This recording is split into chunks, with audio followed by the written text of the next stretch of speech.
Selamat bertemu kembali para siswa SMA MA kelas 12 yang segera akan menghadapi UTBK SBMPTN 2021.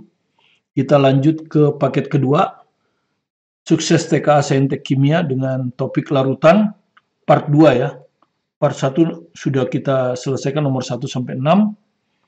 Referensinya soal-soal SBMPTN, SIMA UI, UM/UGM 2019. Dan tentu saja buku saya ini ya, karena materi larutan itu terdapat pada jilid 2 untuk kimia SMA kelas 11 Maestro Martin Kanginan ya, penerbitnya Mass Media. Jadi seperti itu, dan sebagian sudah kita upload ya, bagaimana menghitung pH mulai dari asam kuat, asam lemah, basa kuat, basa lemah, larutan penyangga, dan garam terhidrolisis. Sudah kita upload di channel Martin Kanginan, silakan ditonton kalau Anda ingin belajar dari awal ya, seperti kelas 11. Ya, kita ke nomor 7. Ini ada, kita beri judul pH garam basa terhidrolisis. Ya. Sebanyak 0,1 mol natrium hidroksida, Anda sudah tahu NaOH adalah basa kuat, dan 0,1 mol asam sianida, ini termasuk asam lemah. Bisa kita lihat karena dia diketahui Ka-nya. Ciri dari Ka diketahui ini menyatakan asam lemah. Dilarutkan dalam air sehingga diperoleh larutan dengan volume 100 ml. Ini nanti untuk menghitung konsentrasi volume larutan. Nah, kalau Anda perhatikan, ini 0,1 mol, ini juga 0,1 mol. Ini basa, ini asam. Basa dengan asam akan jadi garam. Ya. Karena mereka sebanding, maka dia akan menjadi netral ya, akan menjadi netral. Oke, kita lihat sekarang. Ya, kalau kita reaksikan, ya seperti ini. Ini 0,1 mol NaOH ditambah 0,1 mol HCN. Kalau kita reaksikan NaOH tambah HCN, itu akan jadi NaCN. Ini garam. Garam yang berasal dari basa kuat dan asam lemah. Sehingga garam ini akan bersifat basa ya, karena basanya lebih kuat. Maka garam ini akan bersifat basa. Garam bersifat basa. Sehingga otomatis pH-nya akan lebih besar dari 7. Ya, itu yang pertama. Nah, kemudian kita lihat perbandingannya sama, 1:1. Maka kalau kita reaksikan ini 0,1 mol, ini 0,1 mol, dia akan habis. Membentuk garam ini sebanyak 1/1 kali 0,1. Jadi hanya ada garam. Ya, garam basa.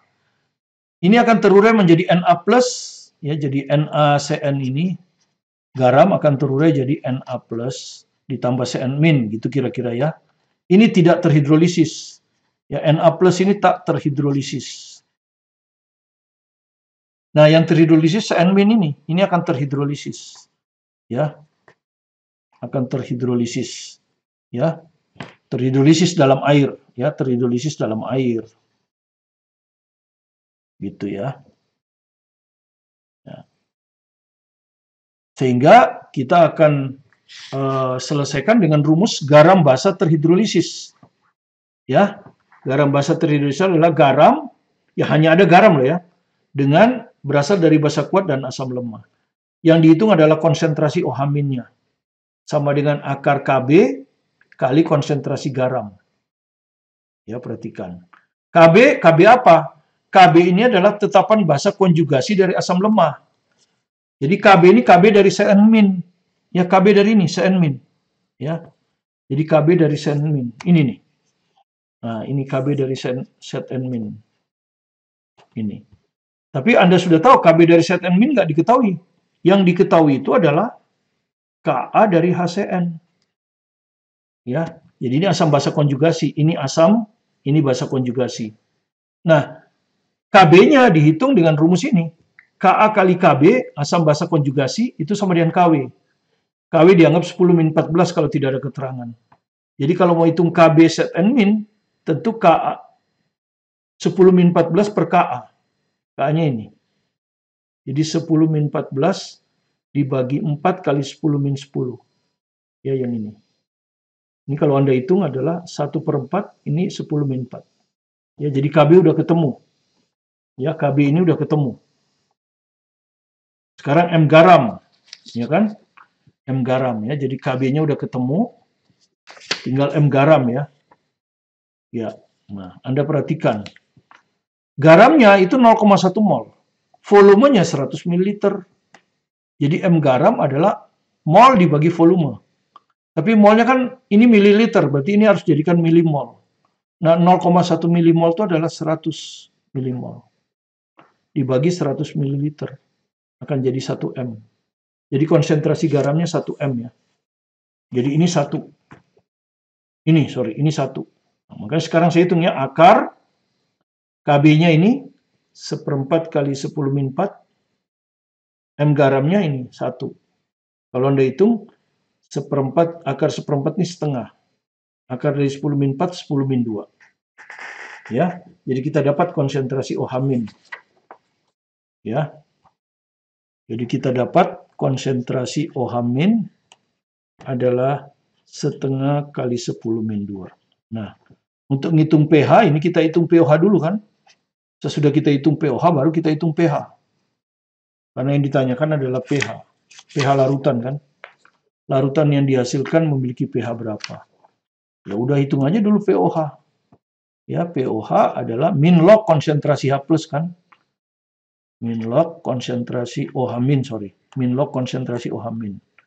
Jadi min log setengah kali 10-2. Ya. Jadi sama dengan min log setengah itu 2/-1 kali 10-2. Nah, Anda sudah tahu kalau ini pasti hasilnya 2. Karena ini ada min, jadi ini hasilnya 2. Kemudian ini min log 2/-1. Min 1 ini keluar lagi di depan log. Sifat logaritma, min kali min 1 plus. Jadi ini 2 plus log 2. Nah, ini pOH, baru pH. pH adalah 14 dikurangi pOH. Jadi 14 dikurangi ini. Dikurang 2, dikurang log 2. Jadi hasilnya adalah 12 dikurang log 2. Ya, jadi 12 dikurang log 2. Yang D ini. Ya, yang D. 12 kurang log 2. Kemudian, kalau nanti Anda berhadapan dengan garam asam, pakai rumus yang ini. Ya, kalau garam asam pakai rumus yang ini. Ya, konsentrasi H+ akar Ka kali M garam. Nah, Ka-nya ini adalah tetapan dari asam konjugasi, dari basa lemah. Karena garam asam terhidrolisis pasti basa lemah asam kuat. Basa lemah cirinya Kb. Jadi biasanya Kb ini yang diketahui. Kb dari basa lemah. Sedangkan yang kita perlukan nanti Ka dari asam konjugasinya. Ya. Misalnya basa lemahnya NH3. Ini basa lemah. Maka asam konjugasinya adalah NH4+. Ya, ini asam konjugasinya. Ingat, basa dengan asam itu beda 1 proton. Oke, itu nanti di soal lain kali ya. Kita ke nomor 8.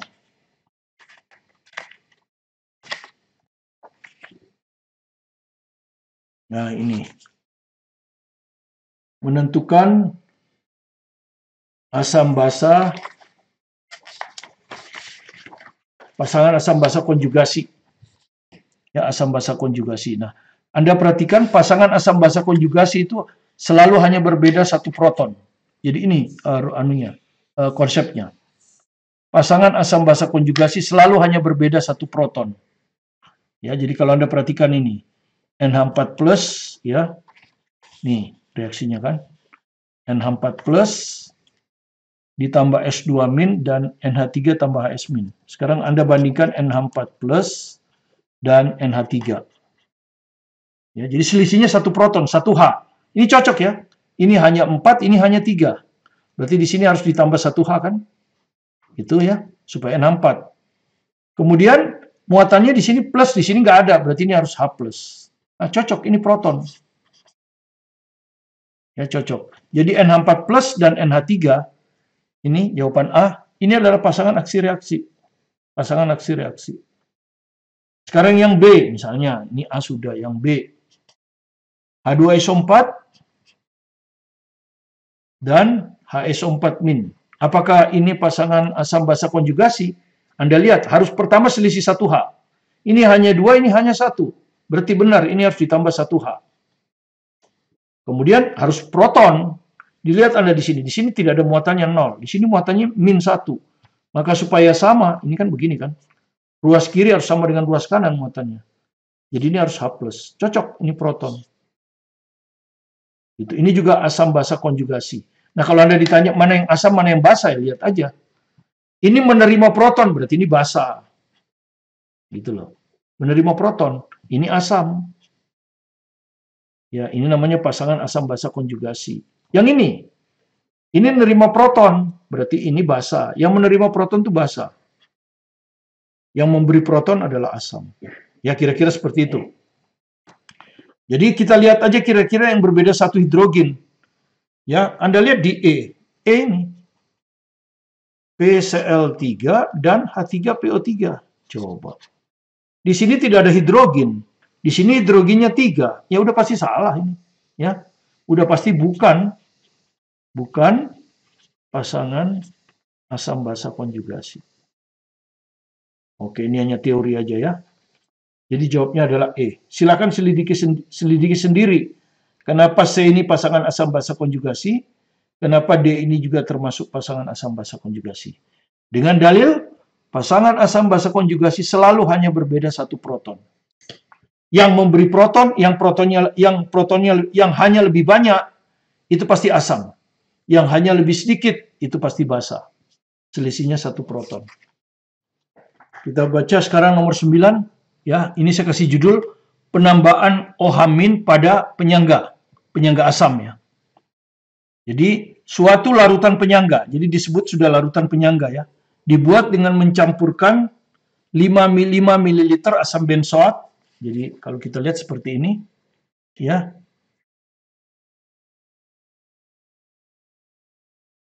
Asam benzoat ya. Jadi kita lihat di sini saja ya, lihat yang bawah ini ya. Larutan penyangga dibuat dengan mencampurkan 55 ml asam benzoat 0,2 m. Ya, ini. Apa yang kita dapat dari sini? Ya. Apa yang kita dapat dari sini? Yang kita dapat adalah tentu molnya ya. Ini akan sama dengan 55, ya Anda sudah tahu ya, mililiter kali 0,2 m. Ini akan jadi milimol kan? Berapa ini? 11 ya, 11.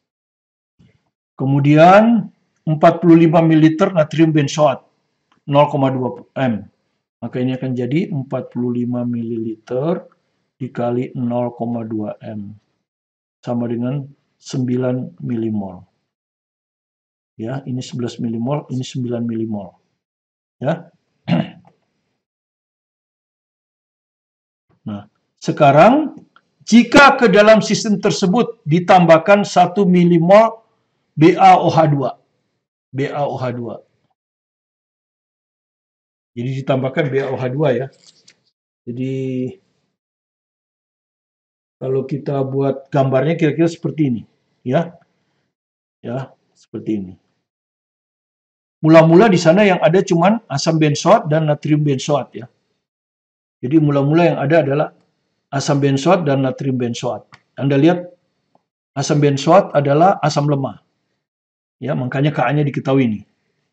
Ya. Kemudian natrium benzoat itu ada benzoat min. Ini adalah konjugasinya. Ini adalah basa konjugasinya ya. Nah, ini adalah basa konjugasi dari H benzoat. Ya. Gitu. Nah, sekarang kita lihat. Ini adalah wadah. Di dalam wadah ini apa aja yang ada sebelumnya? Anda sudah tahu bahwa H benzoat ini, H benzoat ya, mulainya kan dari H benzoat ya, asam benzoat. Ini dilarutkan dalam H2O. H2O ya, H2O cair.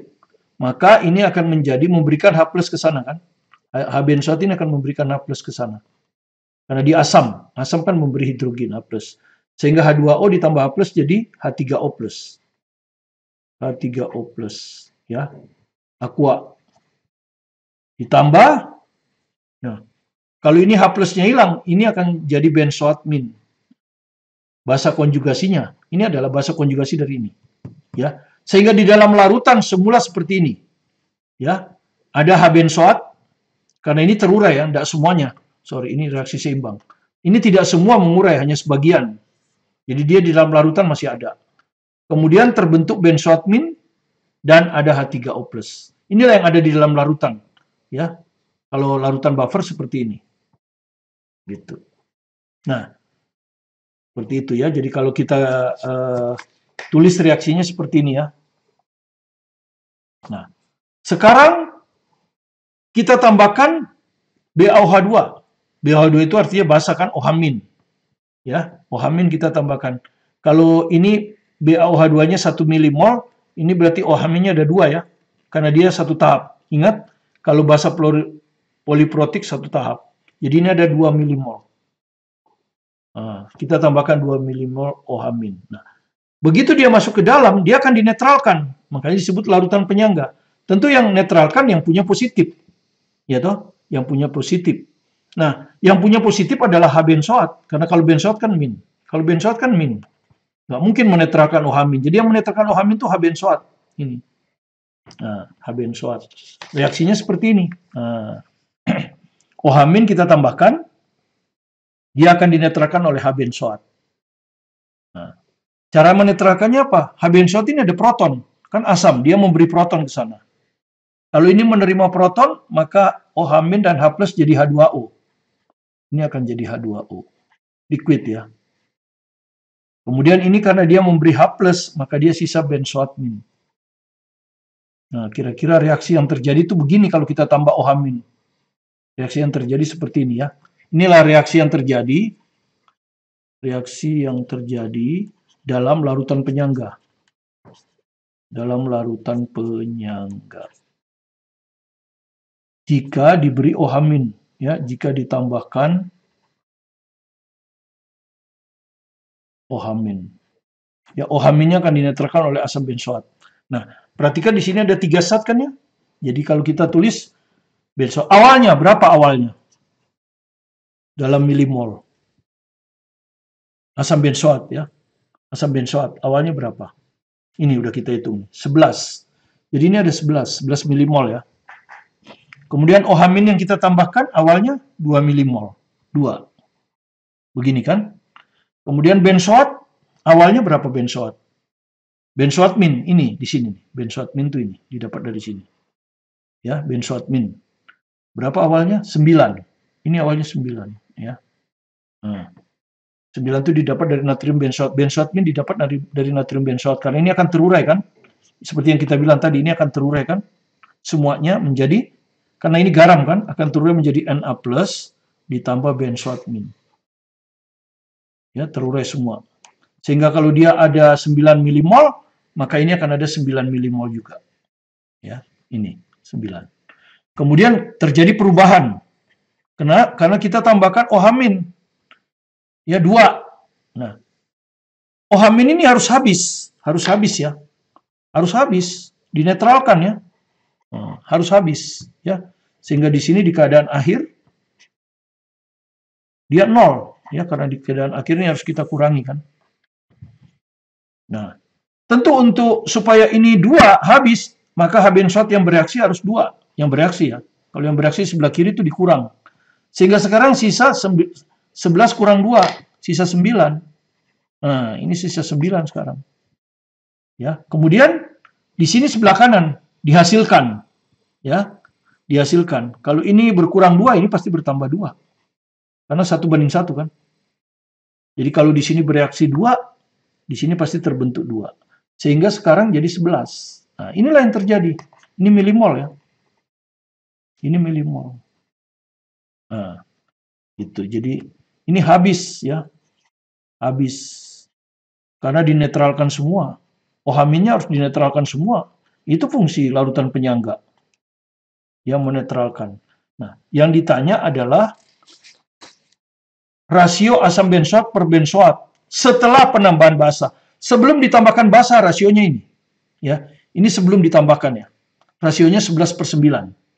Setelah ditambahkan OH-, rasionya jadi 9/11. Ya, asam benzoat ini kan asam benzoat. 9, benzoatnya ini 11. Nah, 9/11. Ya. Setelah ditambahkan 2, ya. 2 milimol OH-. 2 milimol OH- berasal dari mana? Tadi ya. 2 milimol OH- itu berasal dari BOH2. BOH2-nya 1 milimol. Itu akan memberikan OH- 2 kali. Ya. 9/11. Kita lanjut ke nomor 10. Kita sekarang ke nomor 10. pH larutan penyangga asam. Ya, jadi larutan penyangga tapi bersifat asam. Kita lihat ya soalnya. Ke dalam 300 ml larutan asam benzoat 0,2 m. Ya, jadi asam benzoatnya 300 ml kali 0,2 m. Kita nggak perlu tahu rumus asam benzoat ya. Benzoat ini kimia organik ya. Jadi nggak usah lah. Yang penting benzoat ini benzoatmin. Ya, jadi ini benzoat, nanti benzoatmin hanya H+. Ini berapa milimol? 60 ya. 300 kan 2/10, 60 milimol ini. Oke. Ditambahkan KOH 2,8 gram. Ya. Kita jadikan mol juga, tapi kalau ini kita dibagi MR ya, dibagi MR dari KOH. KOH, Anda cari di sini ya. Ini KOH. K-nya 39, hidrogennya 1, oksigennya 16. Jadi MR-nya sama dengan 56. Jadi ini dibagi 56 kan gitu. Supaya satuannya sama, ini juga milimol. Makanya ini jadikan milimol dikali 1000, 2800. Jadi kalau kita bagi, ini 50. 50 milimol. Ya. Ya, 50 milimol. Karena 56 dengan 280 ini kan 5. 50 milimol, oke? Kemudian Anda perhatikan, asam benzoat ini asam lemah. Ya, tidak perlu hafal, karena Ka-nya diketahui. Diketahui Ka asam benzoat tuh. Kalau Ka diketahui itu pasti asam lemah. Kemudian KOH ini Anda sudah tahu basa kuat. Ya, seperti itu. Sekarang kita campur. Ya toh? Berapakah pH larutan setelah pencampuran? Nah, kita campur, kita lihat dulu apa yang terjadi dengan campuran ini. H benzoat kita tambah dengan KOH. Nanti akan jadi garam kan? Ini garam kan? Garam dari salah satu lemah ya. Salah satu lemah. Oke, 1/1 semua. Awalnya, H benzoat awalnya 60. Ini awalnya 60 ya. Milimol ini ya semua ya. Awalnya 60. KOH awalnya 50 ini tadi ya udah kita hitungnya. 50 ya. 50 milimol. Awalnya 50. Ya, ini belum ada. Belum ada waktu masih awal. Kemudian direaksikan kan? Nah, kalau Anda perhatikan direaksikan, ini nggak sebanding. Ini 1/1, ini 50-60. Berarti yang ini pasti habis. Ini pasti habis ini. Karena lebih sedikit. Ya, jadi yang bereaksi habis itu ini. Nah, ini min 50 berarti. Ini min 50. Tapi kalau Anda perhatikan ini sisa kan? Ini sisa. Ini sisa. Oke. Ini habis. Habis. Nah, kemudian terbentuk garam. Garam terbentuk 50. Nah, ini 50. Nah, inilah posisi akhir. Jadi H benzoat sisa. Kemudian ini habis. Garam. Nah, Anda sudah tahu ya. Anda sudah belajar. Kalau ya, kalau garam ini ya yang ada adalah H benzoat ya. H benzoat 10 milimol. Ini keadaan akhir ya. Dan garam. Garam K benzoat. Ya. 50 milimol. Maka ini adalah larutan penyangga. Anda sudah tahu itu ya sebelumnya. Ini adalah larutan penyangga ya. Larutan penyangga asam. Ya, larutan penyangga asam. Ya, kenapa? Karena asamnya yang sisa. Nah, ini Anda lihat asamnya yang sisa. Ini kan asam. Larutan penyangga asam. Oke, kalau larutan penyangga asam, bagaimana kita menghitung pH-nya? Ya, kan gitu. Nah, rumusnya sekarang. Kalau penyangga asam, larutan penyangga asam, berarti yang kita hitung adalah konsentrasi H+. Ya kan gitu. Rumusnya adalah sama dengan Ka kali mol. Ya. Mol asam. Ya kan, mol asam. Kalau reaksi tentu asamnya sisa. Ya. Per mol basa konjugasi. Ini pasti basa konjugasi. Nah, mol basa konjugasi ini biasanya kalau reaksinya 1:1, mol basa konjugasi itu asalnya dari sini nih. Nih, K-benzoat ya. Jadi asalnya begini, K-benzoat, ini yang ini. Yang terbentuk ini, garam yang terbentuk ini, K-benzoat. Ini kan akan terurai sempurna kan, seluruhnya menjadi K+ ditambah benzoat min. Nah, yang dimaksud basa konjugasi di sini adalah benzoat min ini. Ya, jadi ini maksud basa konjugasi di sini ini benzoat min. Dan ini diperoleh dari garam. Kalau 1:1 kebetulan sama, ini 1, ini juga 1. Ya, ini kebetulan sama karena di sini tidak ada 2. Misalnya kalau ini ada 2, maka ini 2 kali, tidak sama. Ya, misalnya ada begini ya. Hati-hati. Misalnya aja.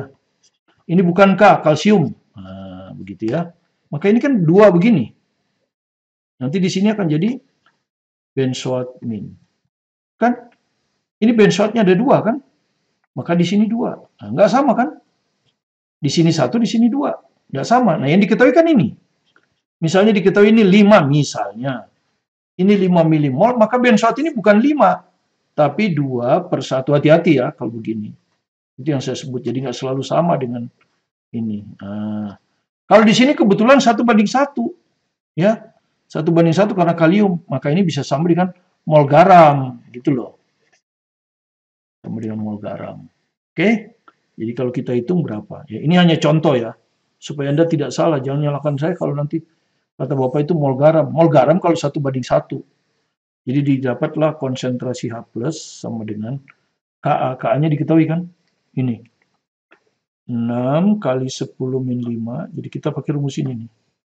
Larutan penyangga. Jadi kalau kita udah tahu yang itu, kita buat larutan penyangga asam karena H benzoat sisa terbentuk garamnya. Garamnya kan sama, ini benzoat, ini benzoat.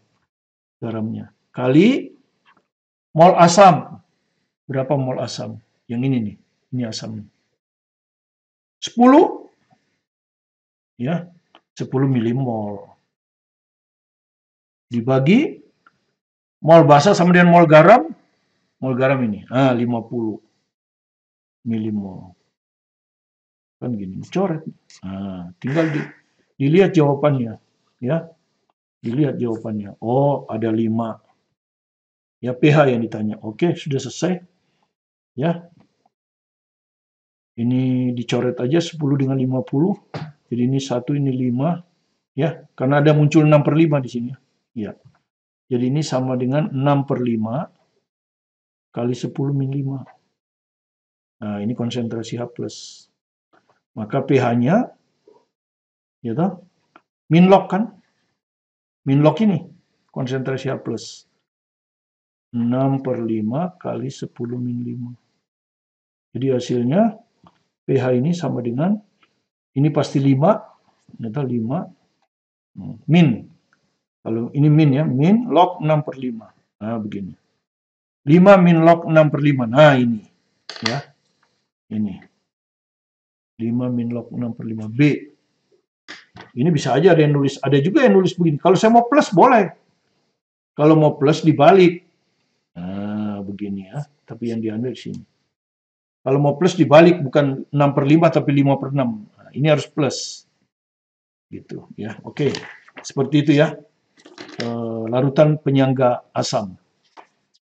Jadi kita harus tahu yang mau kita hitung pH-nya itu apa. Baru kita lihat rumusnya. Kemudian lihat yang diketahui. Nah, sekarang kita lihat nomor 11, SIBA UI 2019. Ya, nah ini. Kalau orang tidak tahu filosofinya, nggak bisa jawab soal ini. Soal teori, tapi malah nggak bisa jawab ya. Garam terhidrolisis dalam air. Spesies yang terdapat dalam larutan KCN dalam air. Jadi KCN kita taruh dalam air. Spesies apa yang terdapat? Kan belum tentu bisa. Jadi kita lihat dulu nih jawabnya ya. KCN adalah suatu garam. Ya, karena ini berasal dari basa kuat, ini asam lemah. Yang di dalam air akan dianggap terionisasi seluruhnya. Pertama itu, ya. Karena kalau garam itu selalu dianggap terionisasi seluruhnya. Habis ini. Menjadi K+ ditambah ZN-. Jadi ini udah pasti salah. Nomor 4 ini udah pasti salah ya. Jadi nomor 4 ini udah pasti salah. Tidak ada, KCN sudah terurai semua. Nah, kemudian perhatikan. Jadi sesudah terionisasi, senyawa garam KCN habis. Berarti 4 kan salah. Tinggal 1, 2, 3 kan. Dan terbentuk kation K+ dan ZN-. Itu yang pertama. Kemudian sekarang kation K+ ini tidak terhidrolisis. Ya, tidak terhidrolisis. Ya, karena dia berasal dari KOH, basa kuat, ya toh, basa kuat. Jadi dia tidak terhidrolisis. Jadi tetap ada di larutan. Jadi ini pasti benar nomor 1. Ya, pasti benar. Jadi kalau nomor 1 benar, nomor 3 juga benar. Ya. Nah. Sedangkan ZN- ini adalah basa konjugasi dari asam lemah. ZN- ini kan asalnya dari basa konjugasi HCN. Ya, ini asam lemah. Sehingga ini akan bersifat kuat. Ya, dan Anda sudah tahu kalau bersifat kuat dia akan terionisasi dalam air. Ya, terurai karena bersifat kuat dia akan terurai ya. Ya. Nah, itu disebut terhidrolisis. Jadi Anda perhatikan K+ tidak terhidrolisis, tetap ada di dalam cairan. Nah, ZN- ini akan terhidrolisis. Nah, karena dia bermuatan min, dia akan menerima H+. Dari H2O dia akan menerima H+. Sehingga jadi HCN. Sehingga di larutan sekarang ada HCN. Kemudian H2O sudah menyerahkan satu, berkurang satu hanya, berarti sisa OH, buatan min. Ya. Kenapa? Karena di sini muatannya negatif 1, di sini juga harus negatif 1. Jadi di dalam larutan ada K+, ZN-, HCN, OH-. Itu yang terjadi ya. Jadi di dalam larutan itu yang terjadi itu. Ya. Ini ya. Jadi spesies yang terdapat dalam larutan KCN dalam air sekarang ini. Ada K+, ada ZN-, ada HCN, ada OH-. Jadi kalau kita tinjau ya. Nah, di sini akan ada K+, ZN-, HCN, dan OH-. Ini ya. Nah, kebetulan di situ kan jawabannya 1, 2, 3, 4 kan. Tadi udah kita bilang 1 benar, 3 benar. Tuh benar kan? Molekul. Ini molekul ini kan, bukan ion. Ya, benar kan? Nah, kemudian nomor 2, ZN-, benar, ion ZN-. Nah, ya OH- nggak disebut sama dia. Jadi 1, 2, 3, jadi jawabannya A. 1, 2, 3. Oke, itu teori saja. Tapi kalau Anda nggak ngerti, nggak bisa jawab ini. Ya, nggak bisa jawab. Jadi perhatikan, KCN itu akan terurai K+, ZN-. K+ berasal dari basa kuat, dia tidak terhidrolisis di dalam air. ZN- berasal dari asam lemah, maka dia akan terhidrolisis. Ya, di sini H2O menyerahkan H+ ini sehingga jadi HCN. Kemudian di sini berkurang 1H berarti OH-. Oke, itu nomor 11. Kita lanjut ke nomor 12. Nomor 12, pH dari asam lemah. Ya. Jadi karena kita hanya akan menghitung pH dari asam lemah. Seorang siswa membuat larutan asam lemah Ha, konsentrasi 1,00 m. Ya, jadi M asam ini kita sebut M asam. Ya, 1,00 m. Larutan yang diperoleh memiliki pH 2. Jadi diketahui pH-nya 2. Berapakah nilai Ka dari asam lemah? Ya, Anda sudah tahu kalau asam lemah kan rumusnya ini. Mau poliprotik juga ini. Ya, karena ini selalu 1 ya. Biasanya kalau basa ada N kan. Tapi di sini N-nya 1. Mau asam polipropotik juga 1. Karena asam polipropotik seperti kita bilang tadi, itu akan terionisasi dalam beberapa tahap.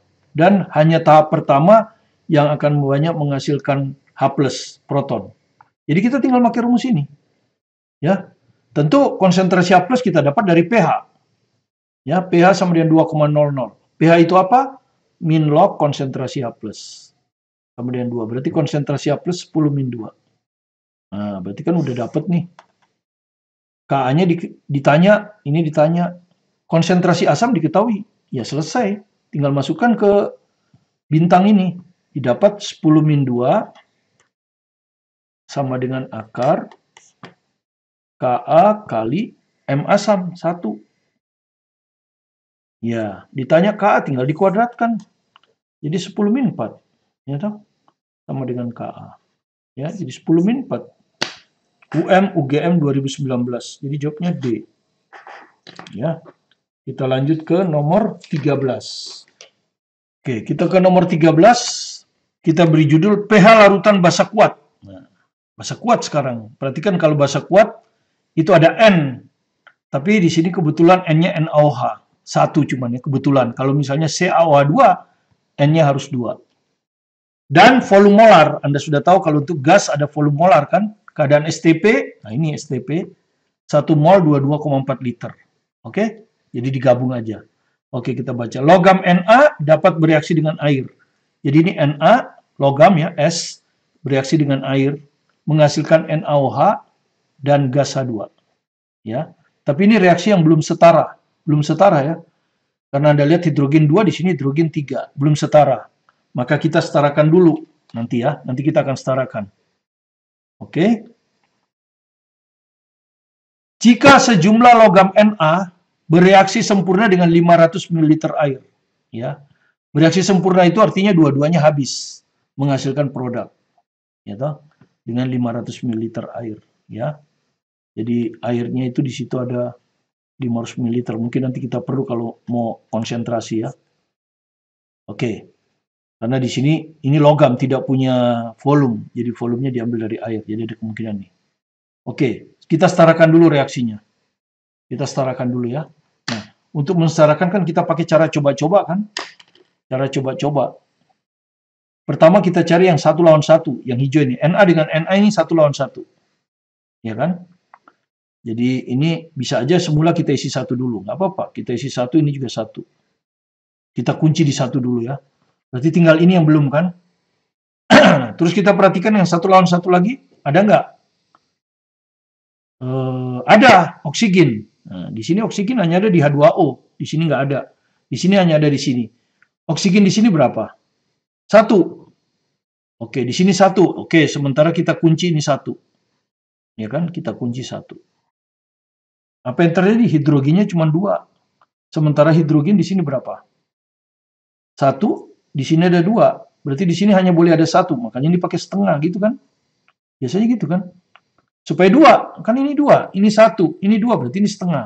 Nah, gini. Cuma biasanya orang nggak suka dengan ada pecahan gini. Kita kalikan 2 kan gitu. Kita kalikan aja 2. Angka koefisiennya semua. Ya. Kita kalikan 2. Jadi 1 kali 2, 2. Biasanya orang gitu kan. 1 kali 2, 2. 1 kali 2, 2. Setengah kali 2, 1. Begini biasanya. Jadi yang benar ini reaksi setara. Ya, ini reaksi setara. Ya, ini yang sudah setara ini. Artinya apa? Perbandingan mol akan sama dengan perbandingan koefisien. Oke? Kemudian sejumlah Na bereaksi sempurna dengan 500 ml air. Artinya, ya saya bilang tadi ya, NaS dan H2O habis. Ini habis yang terbentuk ini. Ya, membentuk larutan NaOH dan gas H2O. Oke, tapi yang kita perlukan kan mol, bukan volume. Nah, belum ada mol di sini. Kita lihat lagi. Menghasilkan larutan dengan pH, berarti larutan yang dihasilkan ini. Ini larutan yang dihasilkan kan? NaOH. Ya. Nah, NaOH dihasilkan. Dia memiliki pH 13 ditambah log 2. Jadi 13 tambah log 2 ini adalah pH dari NaOH. Larutan yang dihasilkan. Nah, NaOH ini apa? Basa kuat. Kebetulan monoprotik. Maka rumusnya konsentrasi OH- sama dengan MnOH. Harusnya ada kali N ya. Harusnya ada kali N, tapi N-nya 1 karena monoprotik. Ya, jadi N-nya kita hilangkan. Harusnya di sini ada N kali N. Nah, kebetulan N-nya 1. Udah, jadi tinggal MnOH. Ya, konsentrasi OH-nya. Sementara pH-nya diketahui, jadi tinggal dihitung ya. Oke, kita cari konsentrasi OH- sama dengan MnOH. Terus yang ditanya nanti, dari kalau kita dapat MnOH, ya, nanti volumenya sudah ada ya. Ya, ini volumenya sudah ada, diketahui sudah volumenya. Ini sudah diketahui volumenya. Yaitu berapa? 500 ml. Nah, nanti kita cari M-nya. Kalau M-nya udah ketemu, molnya bisa dihitung. Oke, sekarang kita cari ya. pH itu ini, berarti pOH-nya berapa? Karena kalau ini kan konsentrasi OH-, berarti dari pOH. pOH adalah 14 dikurangi pH, kan begitu. Jadi 14 dikurangi ini. 13 tambah log 2. Jadi sama dengan 14 kurang 13, 1 dikurang log 2. Ini ya. 1 itu ada log 10. 1 itu log 10. Dikurang log 2. Jadi ini sama dengan log 10 per 2. Sifat logaritma ya, log kurang log. Dan pOH itu apa? Min log konsentrasi OH-.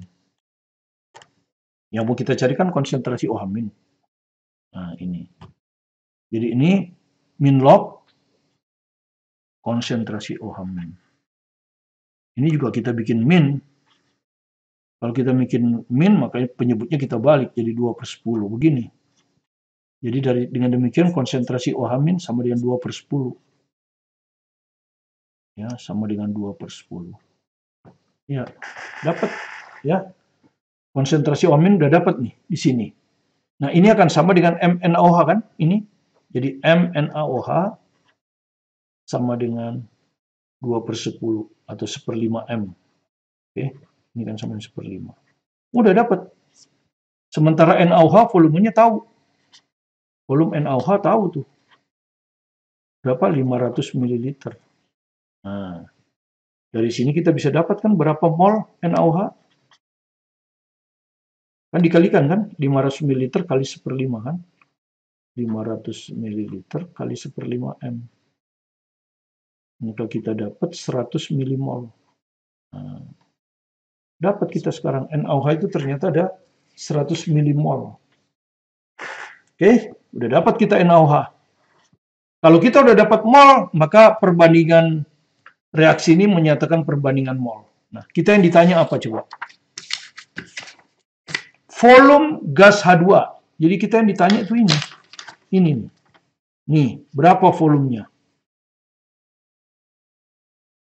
Saat STP. Ya udah gampang, ya. Anda udah tahu kan? Saat STP 1 mol gas sama dengan 22,4 liter. Udah tinggal cari molnya. Ya, sekarang kita cari molnya. Dari sini. Ini sudah tahu nih berapa mol, 100 milimol. Berarti H2 gas berapa mol?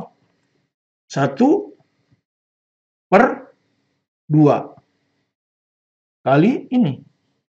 Sudah kita hitung kan dari pH kan. 100 milimol. Jadi ini sama dengan 50 milimol. 50 milimol. Ya. Jadi sekarang tinggal 50 milimol kalikan konversi ini.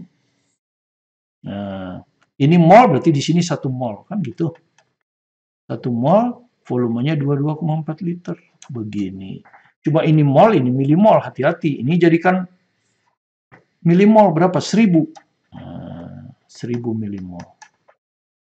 Baru milimolnya bisa dicoret, ya enggak? Nah, tapi kan ini kan multiple choice. 0 itu nggak perlu. Ini perkalian. Ini jadi tinggal 5 kali 2, 24. Ya, kalau MC kan gitu. Kalau angkanya beda. Coba kita lihat. Nah, beda kan angkanya. 224 kalau kita kalikan 5. Udah jelas ini. 0,2, 112. 112 yang A. Kita nggak peduli mau 1,12, mau 11,2, mau 112, nggak peduli. Yang penting 112. 112. Yang lain salah. Oke, jawabannya A. Itu nomor 13. Oke, sebagai soal terakhir adalah soal teori ya tentang lingkungan. Karena kadang-kadang soal juga keluar teori tentang lingkungan ya, jadi tidak terlalu susah. Jadi Anda lihat, soalnya sebab akibat, ini adalah pernyataan, ini adalah alasan. Jadi ini soal tentang lingkungan ya. Jadi ya lingkungan ini masalah lingkungan.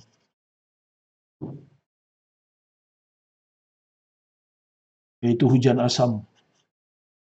Karena topik kita kan memang masih asam basa larutan kan. Ya.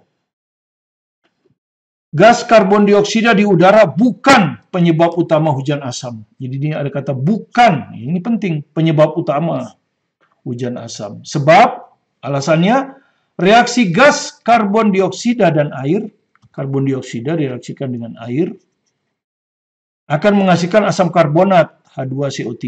Betul ya? Dengan pH sekitar 5/6. Betul? Kita selidiki sekarang. Teorinya seperti ini. Kalau Anda baca di buku ini, ya di buku ini di pendahuluannya ada ini tentang hujan asam. Air hujan normal seperti yang biasanya jatuh di rumah kita itu memiliki pH antara 5 dan 6.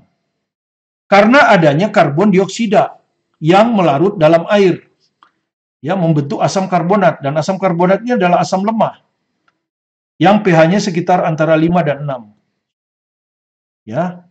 Walaupun hujan normal bersifat sedikit asam, karena ada H2CO3 ya, tetapi karena kandungan asam karbonatnya tergolong asam lemah, dengan pH antara 5 dan 6, maka hujan normal tidak merusak lingkungan. Ya, hujan normal itu tidak merusak lingkungan. Sehingga bukanlah penyebab utama hujan asam.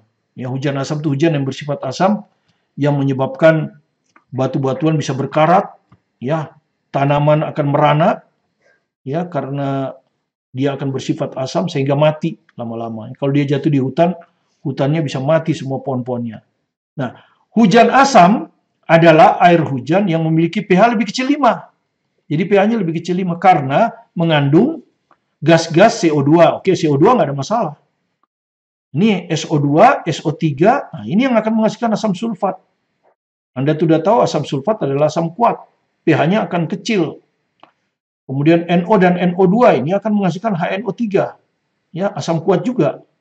Yang larut dalam air hujan sehingga menjadi hujan asam yang membuat hutan merana karena akan mati tanaman-tanamannya. Ya. Kemudian marmer akan berkarat. Ya, cepat berkarat karena hujan asam. Anda tahu di lingkungan asam logam mudah berkarat. Ya, jadi kalau kita perhatikan ini sekarang, gas karbon dioksida di udara bukan penyebab utama hujan asam. Betul. Sekarang kita selidiki penyebabnya. Padahal kita udah tahu ada H2CO3 kan? Nah, reaksi gas karbon dioksida dan air akan menghasilkan asam karbonat. Betul, betul, sesuai dengan itu. Tetapi pH-nya sekitar 5 dan 6. Karena itu dia bukan penyebab utama hujan asam. Penyebab utama hujan asam adalah asam kuat yang disebabkan oleh gas nitrogen dan gas sulfur dioksida atau trioksida. Ya, yang menghasilkan pH lebih kecil 5. Jadi ini benar dan berhubungan. Jadi ini jawabannya adalah A. Ya, ini jawabannya adalah A. Ya, begitulah penutup kita UM-UGM 2019. Terima kasih Anda telah menyaksikan video ini.